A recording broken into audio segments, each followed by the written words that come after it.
இந்த பதிவு உங்களுக்கு ரொம்பவே பயனுள்ளதா இருக்க போகுதுங்க. முதன்முறையா நீங்க நம்ம சேனலை பாக்குறீங்கன்னா மறக்காம சப்ஸ்கிரைப் பண்ணி வச்சுக்கோங்க.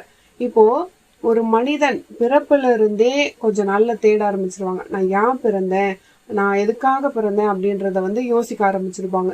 குழந்தை பருவத்திலிருந்தே ஒவ்வொரு விஷயங்களும் மாறும். நமக்கு ஆசை பாசங்கள் இருக்கும். ஆனா விதி வேற ஒரு வழியில கூட்டிட்டு போகும்.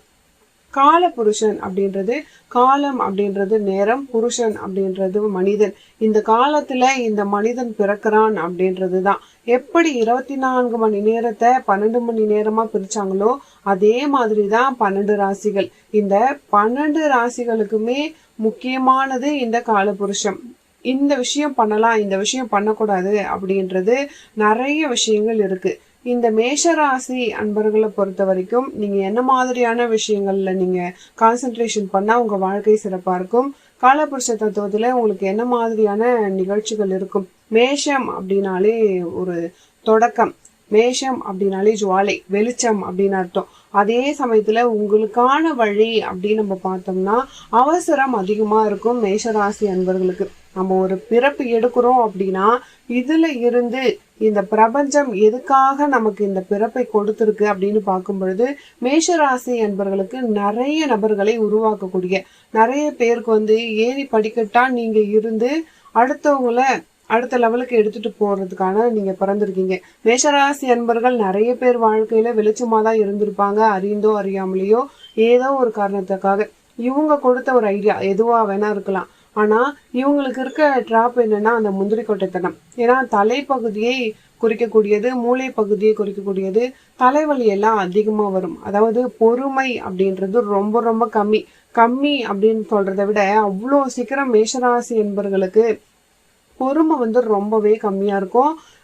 ஏன்னா ரொம்ப இருக்காது அப்படின்றத விட இந்த நிறைய மல்டிபிள் திங்கிங், ரொம்ப வெகுளித்தனமும் அதிகமா இருக்கும். வெகுளித்தனம் அப்படின்றது எதை சொல்றோம் அப்படின்னா எல்லாரையும் நல்லவங்க அப்படின்னு நம்புறது. ஒரு குழந்தை எப்படி எல்லாமே நல்லதுன்னு நம்போம், அதே மாதிரிதான் ஆதி கடவுள் அப்படின்னு சொல்றோம் இல்லையா, இவங்கதான் அந்த ஆதி. சோ இந்த ஆதி அப்படின்றது எதை குறிக்குதுன்னா 4 யுகம் நம்ம சொல்றோம் பாத்தீங்களா, அந்த 4 யுகத்துல முதல் யுகம் இருக்கும் பொழுது எல்லாருமே நல்லவங்க.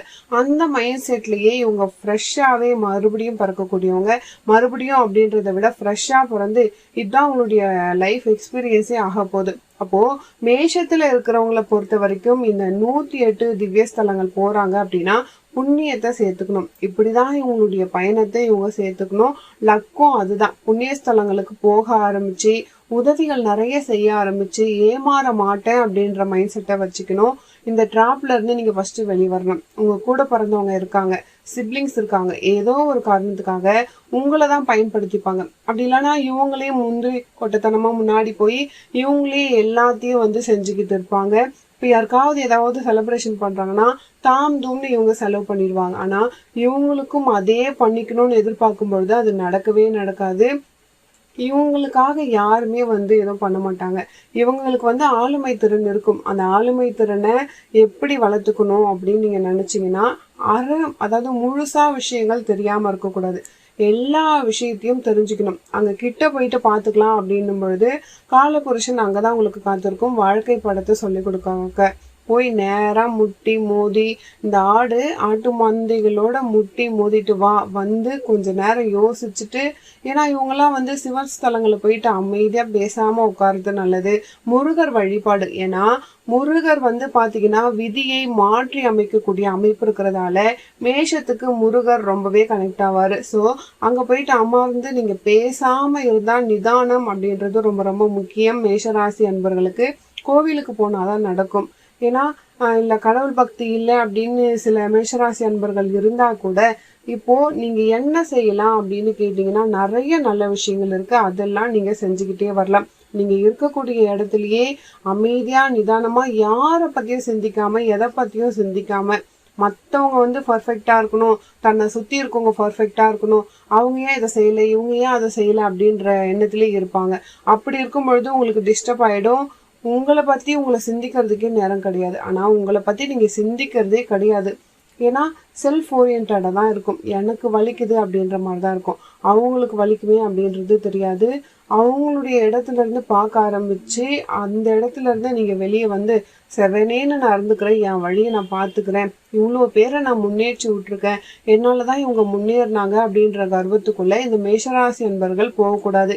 இயற்கையாகவே மேஷம் வந்து படைக்கப்பட்டதே யாரோ ஒருத்தவங்களை முன்னேற்றி விடுறதுக்காக தான் படைக்கப்பட்டது. அதாவது குடும்பத்துல இருக்க நபர்கள் இல்ல தெரியாதவங்களாம் கூட முன்னேற்றி விட்டுருப்பாங்க, தெரிஞ்சோ தெரியாமலையோ அது நடந்திருக்கும். இது இயற்கை. மேஷ ராசி அப்படின்னு நம்ம பார்க்கும் பொழுது தன்னால முன்னேறினாங்க, ஆனா இவங்க நம்ம கிட்ட நன்றியோடு இல்லை அப்படின்னு நினைச்சிட்டாங்கன்னா நிம்மதி போயிடும். இவங்க வந்து கடந்து போய்கிட்டே இருக்கணும். இவங்களுடைய வைப் வந்து பாசிட்டிவ் வைப், ஃபீனிக்ஸ் பறவை மாதிரி.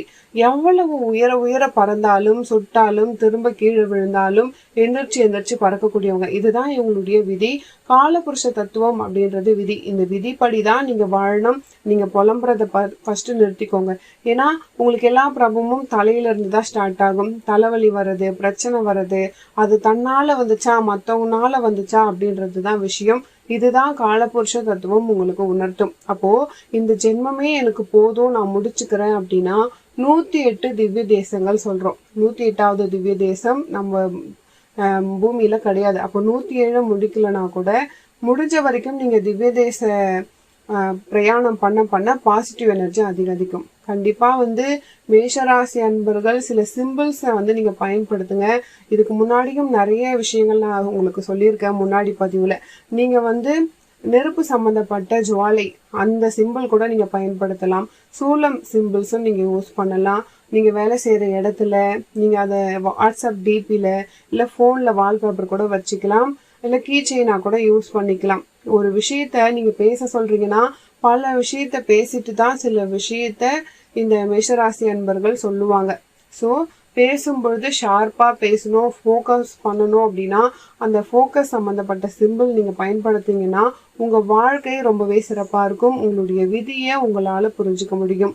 மேஷராசி அன்பர்களை பொறுத்த வரைக்கும் உங்களுக்கு நல்லது நடக்கணும் அப்படின்னா முருகன் வழிபாடு ரொம்ப ரொம்ப முக்கியங்க.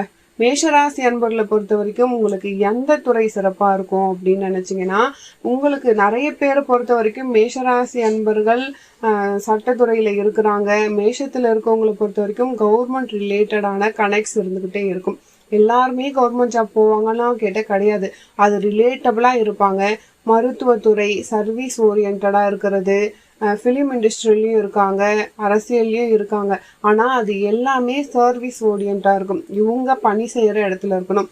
இவங்க ஆளுமையிலே இருந்தாலுமே இறங்கி வேலை செய்யக்கூடியவங்களா, தொழிலாளர்கள் கூடவே தொழிலாளர்களா இருக்கக்கூடிய அமைப்பு இவங்க அப்படிதான் இருப்பாங்க. எவ்வளோ மேல போனாலும் கண்டிப்பா இவங்க தொழிலாளர்களுக்கும் முக்கியத்துவம் கொடுப்பாங்க. இல்லைன்னா எல்லாருமே இவங்களை ஏமாத்திக்கிட்டே இருப்பாங்க.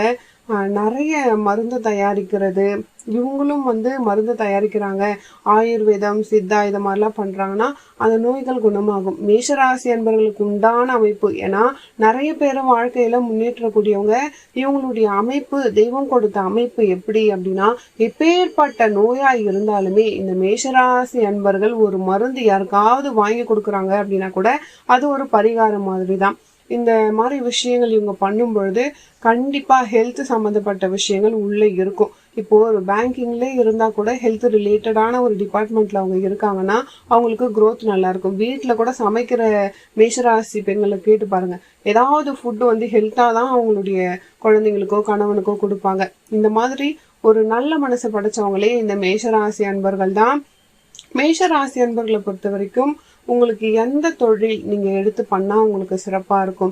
இப்போ மேஷராசி அன்பர்களை பொறுத்த வரைக்கும் உங்களுக்கு வாழ்க்கை துணையை நீங்க சிறப்பா தேர்ந்தெடுக்கணும். அப்படி எடுக்கும்போது உங்களுக்கு சிறப்பா இருக்கும். வாழ்க்கையில யோசிச்சு முடிவெடுங்க. அப்படி இருந்தா உங்களுக்கு நல்லது. எடுத்தோம் கவுத்தோம் அப்படின்னு நீங்க எதுவுமே பண்ண வேணாங்க. மேஷராசி அன்பர்களே, ஒரு தெளிவான ஒரு முக்கியமான விஷயம் சொல்லணும் அப்படின்னா, இந்த மேஷராசி அன்பர்களுக்கு உங்களுடைய வாழ்க்கை என்ன அப்படின்றத நீங்க தெரிஞ்சுக்கணும்னா நீங்க வந்து உங்களுடைய ஜாதகத்தை தெரிஞ்சுக்கணும், கலியுகத்தை பத்தியும் நீங்க தெரிஞ்சுக்கணும். இப்போ இந்த மேஷராசி அன்பர்களை பொறுத்த வரைக்கும் முருகன் வழிபாடு முதலே சொன்ன மாதிரி நீங்க வந்து சாமி கும்பிடுறத விடவே விடாதீங்க. செவ்வாய்க்கிழமையில நான்வெஜ் அவாய்ட் பண்ணிக்கோங்க. கண்டிப்பா உங்களுக்கு சிறப்பா இருக்கும். இந்த பதிவு பொறுத்த வரைக்கும் மேஷராசி என்பவர்களுக்கு ரொம்பவே பயனுள்ளதா இருந்திருக்கும். வீடியோ பிடிச்சிருந்தா மறக்காம என் சேனலை சப்ஸ்கிரைப் பண்ணி வச்சுக்கோங்க. அடுத்த ஒரு நல்ல பதிவில் மீண்டும் உங்களை சந்திக்கிறேன். நன்றி.